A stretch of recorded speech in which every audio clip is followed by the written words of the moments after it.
To add a modicum of visual pep at their Detroit Auto Show display, Michelin brought out a pair of the latest Porsche 911s, reconstructed by Singer Vehicle Design, the California workshop founded by former Catherine Wheel frontman Rob Dickinson.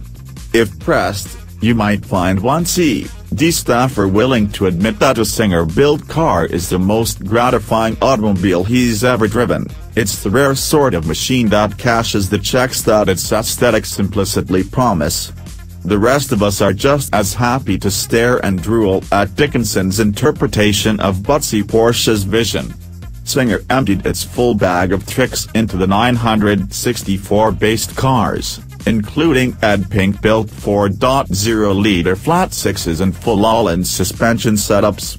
Of the pair, the red car, known as the London Commission, is the racier of the two, with a pair of carbon fiber buckets wrapped in blue leather.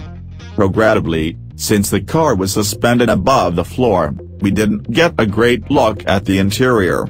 The RSR finished wheels wearing Michelin Pilot competition slicks, however, were right around eye level, and we've been known to stare at those longer and more longingly than is probably appropriate.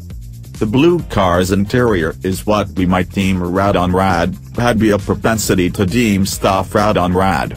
Woven leather interiors are nothing new to Singer Vehicle Design's cars. The pattern echoes the classic basket weave material used on early 911s.